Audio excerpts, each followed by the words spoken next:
Experimentar la muerte de un hijo es uno de los peores traumas que cualquier padre puede llegar a sufrir. El desgarre que provoca ese fatal destino hace que la mayoría jamás logre superarlo, ya que nadie está preparado para dar ese salto en la línea genealógica. Los primeros en desistir deberían de ser los progenitores y no sus descendientes. Sin embargo, hay casos como el que están a punto de escuchar, en los que de manera inexplicable ese hecho desgarrador favorece a la autoestima destruida de los padres.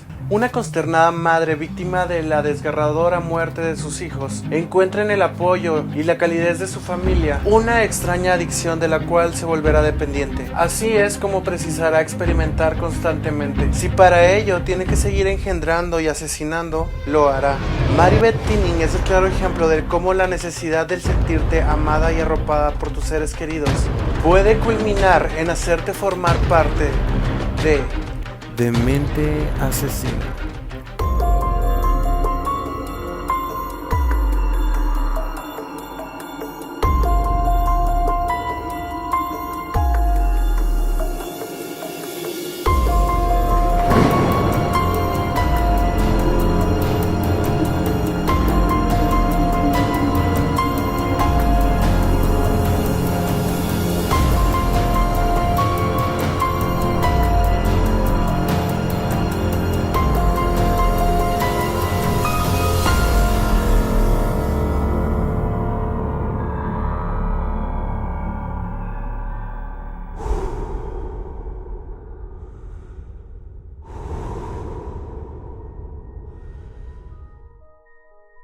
Así es que el día de hoy estaremos analizando el caso de Maribeth Tinning, la madre asesina. Su nombre de soltera era Maribeth Roy y nació el 11 de septiembre de 1942 en la pequeña población de Duanesburg, Nueva York, Estados Unidos, en el seno de una familia con un padre autoritario y maltratador en potencia. A pesar de que Maribeth siempre fue una alumna destacada en sus estudios, al parecer su padre jamás estuvo conforme con sus resultados, ni con la idea de hija que él siempre había tenido. Maribeth Tinning fue una persona totalmente abusada desde su infancia, y este tipo de abuso, tanto de su padre como de su hermano, siempre la hizo sentirse relegada del núcleo familiar. De su madre poco se conoce, ya que durante el juicio y durante las entrevistas que se le hicieron a lo largo de la historia, jamás quiso hablar de ella, o quizás tal vez solamente fue una madre ausente. En realidad es como si nunca hubiera existido, por lo que reconstruir su infancia para entender un poco el porqué de sus maquiavélicos actos resulta bastante complicado. Lo que sí es palpable es el sentimiento de abandono y de exclusión de parte de los demás integrantes de su familia, que al final del día terminaba por trasladarlo hacia la escuela, tomando una actitud bastante seria y apartada de los demás. Esto al contrario de lograr algún tipo de atención de parte de sus maestros o de sus compañeros, logró todo lo contrario, ya que terminó por ser buleada bastante por todos los compañeros, porque la catalogaban como una persona bastante rara. Para ella era algo imposible lograr vivir una normalidad en su vida y al contrario de esto, terminaba por encerrarse en sí misma y guardar poco a poco todo eso que la lastimaba. Este tipo de burlas hizo que ella se encerrara cada vez más en sí misma y buscase muestras de afecto desesperadamente, así como atención. Se piensa que esto fue lo que la llevó a trabajar como enfermera, ya que si lo analizamos un poco, es la manera en la cual ella podría servir a las personas y sentir un poco de retribución de parte de los enfermos que agradecían el hecho de que ella fuera amable. Se casó en 1965 con Joey Tinning, analista de la planta de General Electric. Parecía haber logrado una normalidad en su vida, ya que era un matrimonio bastante conocido y respetado por los diferentes círculos y ámbitos en los que se relacionaban socialmente. Pero aquí es donde comienza el drama.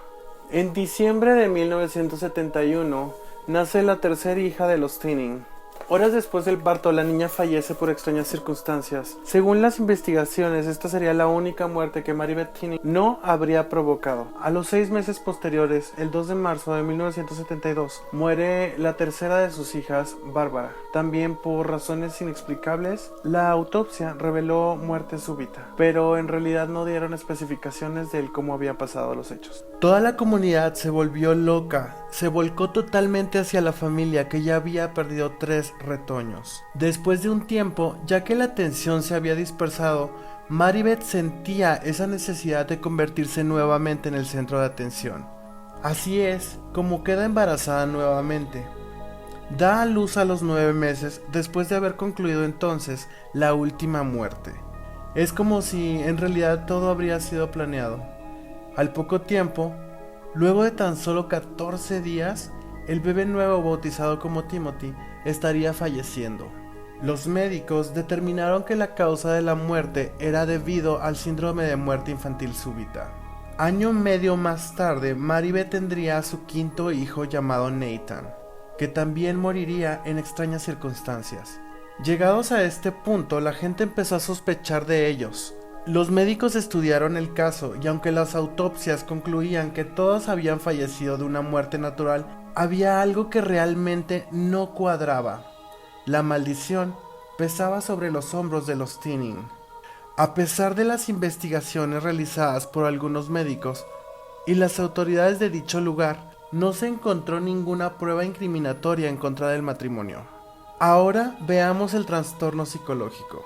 Las extrañas ceremonias de Mary-Beth continuaban con cada muerte. En todos los asesinatos se volvía a repetir la misma acción de lavar y planchar toda la ropa, así como juntar los juguetes que les habían regalado para los niños. En mi punto personal observamos un comportamiento algo en común, un rasgo que los caracteriza. El hecho de guardar objetos personales de cada víctima se vincula a una clase de trofeo. En algunos casos pueden ser piezas dentales, huesos o hasta partes como piel y extremidades. La sexta pérdida fue Mary Frances, que falleció al cumplir tan solo 3 meses de edad, tal como le ocurrió al séptimo bebé llamado Jonathan. 3 meses después, tras 7 muertes consecutivas, el matrimonio decidió adoptar. Quizás así evitarían una nueva tragedia. Muchas veces se mencionó que las muertes serían debidas a algún defecto congénito, pero con este hecho se descartaba esta posibilidad.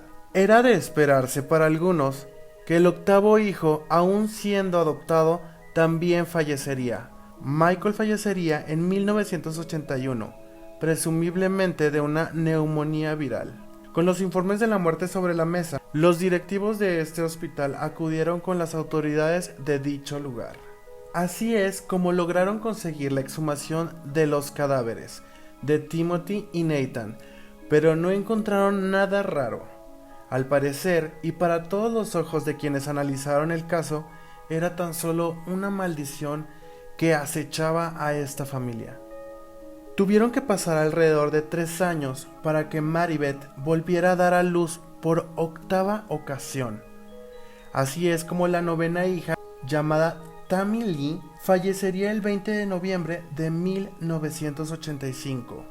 Con esto se inicia una nueva investigación y luego de 10 horas de interrogación hacia Mary-Beth, decide confesar que fue la autora de los crímenes mencionados. Sin embargo, con el consejo de sus abogados, terminó por reconocer solo 3 de los asesinatos ya mencionados: el de Nathan, el de Timothy y el tercero, de Tammy Lynn.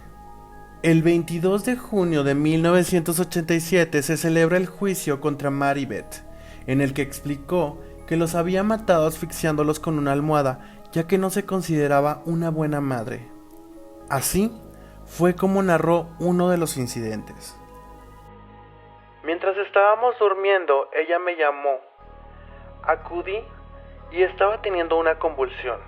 No recuerdo si la llevamos en ambulancia o si la llevamos nosotros, pero de todos modos llegamos ahí e hicieron lo que quiera que hiciesen. Una de las amigas de la familia, Cynthia Walter, declaró ante el tribunal de haber recibido una llamada en estado críticamente histérico, ya que su última hija no se movía, no presentaba ningún signo vital. Cynthia también declaró que la actitud de Maribeth ya no era la misma, ya no se veía triste, ya no se veía acongojada, ya no se veía destrozada como en las otras ocasiones. Al contrario de todo esto, ella mostraba signos de felicidad, signos de entusiasmo, y se sentía totalmente otro ambiente en el sepelio, ya que Maribeth Tinning, después de algunos años de no haber experimentado la sensación de ser el centro de atención, volvía a hacerlo. Se cuenta que ella sonreía, comía y convivía con todos los que estaban ahí presentes. Ella no parecía estar disgustada, incluso cuando los vecinos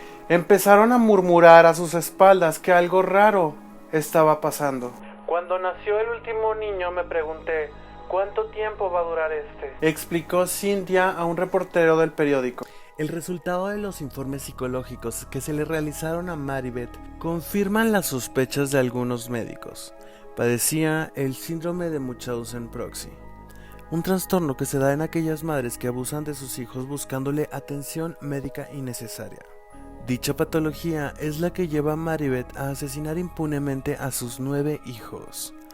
No obstante, el tribunal solo la encontró culpable del asesinato en segundo grado de su hija Tammy Lynn y la sentenció a 20 años de prisión en Bedford Hills, Nueva York. Tras varios recursos, se le negó la libertad condicional. En 2009, Maribeth seguía teniendo esperanzas de salir de prisión para el año 2015. De acuerdo al análisis psicomorfológico, lo primero que llama la atención es la desproporción que muestra en muchas de sus facciones, entre su triángulo grande de los sentidos y el tamaño pequeño del marco o esqueleto pequeño. A ellos se unen unos pómulos y una zona media marcada. Esto quiere decir que ella solo se construye a través de los otros, a través del rechazo o aceptación que los otros puedan mostrarle. Otro factor desequilibrante en la armonía del rostro es su nariz corta de hueso ancho o infantil, y con unos orificios nasales anchos. Todo ello indica una inmadurez afectiva y emocional que la hacen absorbente y egoísta. Sin embargo, en su rostro no se perfila un fondo de instinto agresivo, descontrolado o violento. Solo una mujer insegura y a la defensiva, emocionalmente vulnerable, insatisfecha y exigente a la hora de recibir y ser el centro de atención y cuidados. Fue esto, y quizá muchos otros aspectos, lo que ahora la hacen pertenecer a nuestro grupo de asesinos seriales en Demente Asesina.